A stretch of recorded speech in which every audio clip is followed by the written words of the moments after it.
ప్రజా సంక్షేమానికి రాష్ట్రంలో కేర్ ఆఫ్ అడ్రస్గా నిలిచే రాజకీయ పార్టీ ఏదైనా ఉందంటే అది తెలుగుదేశం పార్టీ ఏనన్న సంగతి గుర్తు ఎరగాలని జగ్గంపేట శాసనసభ్యుడు జ్యోతిరావు నెహ్రూ నియోజకవర్గ ప్రజలకు వివరించారు. తెలుగుదేశం పార్టీ అధికారంలోకి వచ్చిన తర్వాత కిర్రంపూడి మండలంలో మొట్టమొదటిసారిగా మండల అధికారులు ఏర్పాటు చేసిన పేదలకు పెన్షన్ల పంపిణీ కార్యక్రమానికి ఆయన ముఖ్య అతిథిగా వీచేసి పై విధంగా వివరించారు.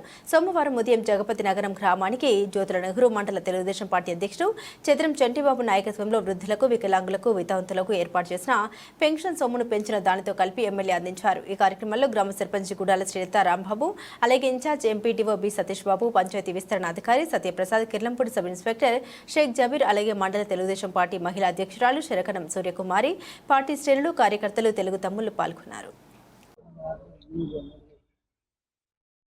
గత ఎన్నికల ముందు ఏదైతే మా నాయకుడు చంద్రబాబు నాయుడు గారు, పవన్ కళ్యాణ్ గారు కలిసి ఎన్నికల మేనిఫెస్టోను రిలీజ్ చేశారో ఆ సందర్భంగా మేనిఫెస్టో కంటే ముందే చంద్రబాబు నాయుడు గారు 4,000 పెన్షన్ ఇస్తాను అవ్వాతాతలకని చెప్పడం జరిగింది. దాన్ని వికలాంగులకి 6,000, అలాగే ఎవరైతే బెడ్ రీడ్ ఉంటారో బెడ్ రీడ్ ఉన్న వారికి 15,000, అలాగే తల్సమ్మ కానీ కిడ్నీ మార్పిడి చేసుకున్న వాళ్ళు కానీ వివిధ రకాల రుగ్మతలు ఉన్న వాళ్ళకి 10,000, ఇలా 28 అంశాలని ప్రామాణికంగా చేసుకుని ఈ రాష్ట్రంలో ఉన్నటువంటి వీళ్ళందరికీ కూడా పెన్షన్లు ఇస్తాను అని చెప్పేసి చెప్పడం జరిగింది. దాంతోపాటు నేను ఇచ్చిచ్చీల కార్యక్రమం చేయను, ఏదైతే ఇవాళ ఏప్రిల్లో ప్రకటిస్తున్నానో ఏప్రిల్, మే, జూన్ ఈ 3 మాసాలు కూడా 4,000 రూపాయలు, ఇప్పుడు ప్రభుత్వం 3,000 ఇచ్చింది కాబట్టి ఇంకో 1,000 రూపాయలు నేను అదనంగా రేపు ఫస్ట్ పెన్షన్ ఇచ్చేటప్పుడు 7,000 రూపాయలు ఇస్తాను. నేను ప్రకటించిన 4,000 కాకుండా ఇంకో 3,000 రూపాయలు ఈ 3 మాసాలది కలిపి 7,000 ఇస్తానని చెప్పాడు. అది ఈరోజు ఫస్ట్ సంతకమే దాని మీద పెట్టి ఈరోజు ఆ పంపిణీ కార్యక్రమం చేయడం జరుగుతుంది 1వ తారీఖున. ఈ సాయంత్రానికి ఎట్టి పరిస్థితుల్లోనే కూడా ప్రతి ఒక్క పెన్షన్ లాడికి కూడా పెన్షన్లు అందేటటువంటి బాధ్యత తీసుకున్నారు. ముందస్తుగానే డబ్బులు పంపిణీ కూడా సంబంధిత అధికారులకు రావడం జరిగింది. ఇది నిజమైనటువంటి సంక్షేమం. అంటే సంక్షేమం మీద సంక్షేమం అన్నదే తెలుగుదేశం బ్రాండ్. అసలు అవ్వాతాతలకి 1983లో మొట్టమొదటి ముఖ్యమంత్రిగా చంద్రబాబు ఎన్టీ రామారావు గారు 30 రూపాయలు పెన్షన్ ఇవ్వడం జరిగింది. ఆ రోజు ఉన్నటువంటి ధర వరలకు అనుగుణంగా. తర్వాత దాన్ని 75 రూపాయలు చేశారు. తర్వాత అది 200 చేశాడు రాజశేఖర రెడ్డి. ఎందుకంటే ఎవడు చేస్తాడు గురించి చెప్పుకుందాం, తప్పేం లేదు. 200 చేసినటువంటి రాజశేఖర రెడ్డి చేసినటువంటి దాన్ని మళ్ళీ పెరిగినటువంటి ధరవరలన్నింటినీ దృష్టిలో పెట్టుకుని తెలుగుదేశం పార్టీ అధికారంలోకి వచ్చిన తర్వాత చంద్రబాబు నాయుడు గారు దాన్ని 1,000 రూపాయలు చేశారు. మళ్ళీ పెరుగుతున్నటువంటి పరిస్థితి. శానిటరీ వర్కర్స్ కానీ మనం పెట్టుకున్నట్టయితే ఈ 15,000 రూపాయలు ఇచ్చి ఊరు పరిశుభ్రంగా ఉంటుంది. రోజు రోడ్లు తుడుస్తారు, తుక్కును పట్టుకెళ్ళి బయట పోస్తారు, పరిశుభ్రమైనటువంటి విధానం ఉంటుంది. ఇది నా వ్యక్తిగత అభిప్రాయం. దీన్ని ఎక్కడో పార్టీకో నిన్న నేను మాట్లాడితే తెలుగుదేశం పార్టీ యొక్క ఉద్దేశం చూసారా, తెప్ప తగిలేసి ఏరు దాటాక తెప్ప తగిలేస్తుంది, వాలంటీర్ వ్యవస్థను రద్దు చేస్తున్నా. నేను రద్దు చేయమని చెప్పలేదే, ఇది తెలుగుదేశం పార్టీ ఆలోచన కాదే, నా ఆలోచన. ఒక ప్రోగ్రెసివ్ పర్సన్గా గ్రామాలు పరిశుభ్రంగా ఉండాలి అనుకున్నప్పుడు ఆ నిధుల్ని ఈ రకంగా ఖర్చు పెట్టండి. వాళ్ళకి వేరే ఉద్యోగాలు ఇవ్వండి. వాళ్ళు క్వాలిఫైడ్ పర్సన్స్ అంతా బిఏలు చదువుకున్నారు, బిఎస్సీలు చదువుకున్నారు, ఎంఎస్సీలు చదువుకున్నారు, ఇందులో ఇంజనీరింగ్ చదువుకున్నటువంటి వాళ్ళు ఉన్నారు చాలామంది. వాళ్ళందరికీ వేరే ఉద్యోగాలు ఇవ్వండి. రేపు ఇస్తున్నారు కదా మీరు ఉద్యోగాలు, 20 లక్షల ఉద్యోగాలు ఇస్తున్నాం మనం. ఆ ఉద్యోగాలు వాళ్ళందరికీ ఉద్యోగాలు ఇద్దాం. గ్రామాలు ఎప్పుడైతే పరిశుభ్రంగా ఉంటాయో అప్పుడు ఆరోగ్యవంతంగా ఉంటాయి. ఆ ఆరోగ్యవంతంగా ఉన్నప్పుడు ప్రభుత్వం మీద భారం పడినటువంటి విధానం ఉంటుంది. దాన్ని ఆలోచన చేయమని చెప్పేసి నేను ఈ ప్రభుత్వాన్ని డిమాండ్ చేస్తున్నాను. ఎందుకంటే నేను ప్రభుత్వంలో భాగస్వామి అయినా సరే ప్రజా అవసరాలకు అనుగుణంగా మంచి జరగాలనుకున్నప్పుడు అవసరం అనుకుంటే దాన్ని డిమాండ్ చేయడం నా వంతు. అందులో ఇవాళ ప్రతిపక్షం లేదు, స్వపక్షంలో ప్రతిపక్షం మేమే. ఎందుకంటే ప్రజాస్వామ్యంలో తప్పదు అది. ఇది పరిస్థితి. నిజమైనటువంటి సంక్షేమాన్ని ఇచ్చేది తెలుగుదేశం ప్రభుత్వం, చంద్రబాబు నాయుడు నేతృత్వంలో. మనసున్నటువంటి మహారాజు అధికారంలో ఉంటే ఏం జరుగుతుందో అది ఇవాళ జరుగుతుంది అని చెప్పడానికి మాత్రం నిస్సంకోచంగా ఎక్కడ నేను జరగట్లే. ఒక దొంగ పరిపాలన ఈ రాష్ట్రంలో జరిగింది నిన్నటి వరకు. ఆ దొంగ పరిపాలనలో ప్రజలను మోసం చేసుకు బతికాడు. అన్నీ ఒక్కటి కాదు కదా, నిన్న చూసాం కాకినాడలో మా మంత్రి, సివిల్ సప్లైస్ మంత్రి అధికారులను పెట్టుకుని వెళ్ళి దాడి చేశాడు. 12,000 బస్తాలు బియ్యం బస్తాలు గొడవల్లో అక్రమంగా నిల్వ ఉన్నాయి. ఎవరిగా అంటే ఒక శాసనసభ్యుడు, ఒక సివిల్ సప్లై చైర్మన్, ఒక జిల్లా రైస్ మిల్లర్స్ అసోసియేషన్ ప్రెసిడెంట్. వీళ్ళకి ప్రజలు పదవులు ఇచ్చింది, జగన్మోహన్ రెడ్డి పదవులు ఇచ్చింది, నువ్వు దోచుకో నాకు పంచు అని చెప్పడానికి పదవి ఇచ్చాడు. ఈ 12,000 బస్తాలే కాదు, అక్కడ లక్షల కొలిది బియ్యం బస్తాలు.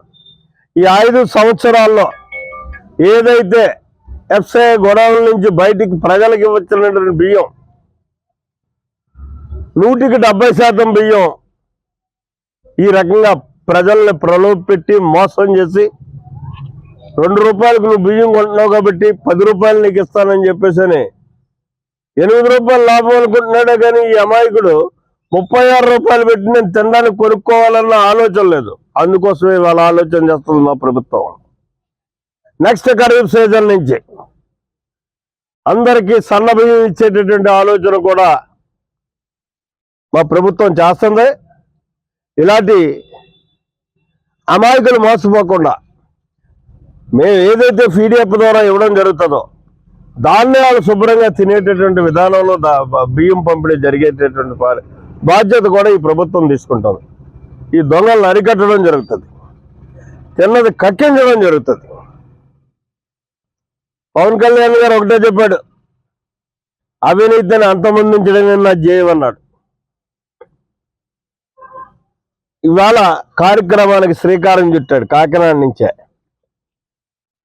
12,000 క్వింటాల్ బియ్యం అంటే ఎంత దారుణం ఉండేది.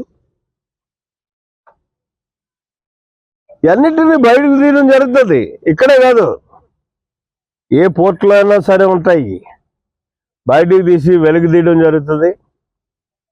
ఖచ్చితంగా చిత్తశుద్ధి అన్న దానికి ఈ ప్రభుత్వం పనిచేస్తుంది అన్న దానికి మరొక నిదర్శనం. కల్పించాలనేటటువంటి ఆలోచనతో మళ్ళీ ఇంకో 1000 రూపాయలు పెంచి 2,000 రూపాయలు చేశాడు చంద్రబాబు నాయుడు గారే. సంక్షేమానికి బ్రాండ్ ఇమేజ్ అని నేను ఎందుకన్నానంటే దీనికోసం. ఎలా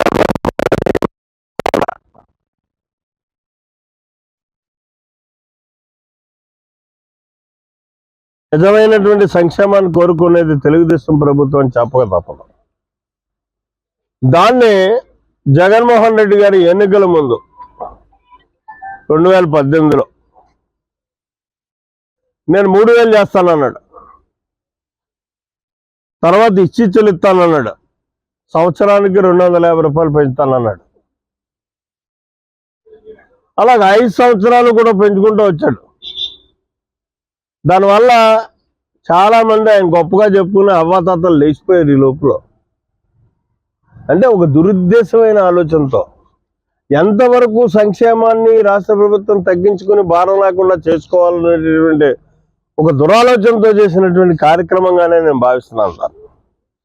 చిత్తశుద్ధితో చేయడం అన్నది ప్రకటించిన దగ్గర నుంచి నేను 1000 రూపాయలు కలిపి నా ప్రభుత్వం వస్తే 4000 రూపాయలు ఇస్తాను అని ఏదైతే చెప్పాడో ఏప్రిల్ నెలలో చంద్రబాబు నాయుడు గారు, దాన్ని ప్రకటించిన దగ్గర నుంచి కూడా ఇవాళ 7000 రూపాయలు ఇవ్వడం జరుగుతుంది. ఇది ఇవాళ మళ్ళీ 4000 రూపాయలు నెక్స్ట్ మంత్ నుంచి 4000 రూపాయలు ఇస్తారు. ఇక అసలు వ్యవస్థ కొప్పకొల్లిపోద్ది. ఏది ఈ ఎలక్షన్ కమిషన్ అనవసరంగా వాలంటీర్లను అడ్డుపెట్టేసింది. పెన్షన్లు పంచిపెట్టకుండానే వాళ్ళు పాపం చాలా ఇబ్బంది పడిపోతున్నారు. ఇళ్ళకెళ్ళి సచివాలయాలకు వెళ్ళి తెచ్చుకోవడానికి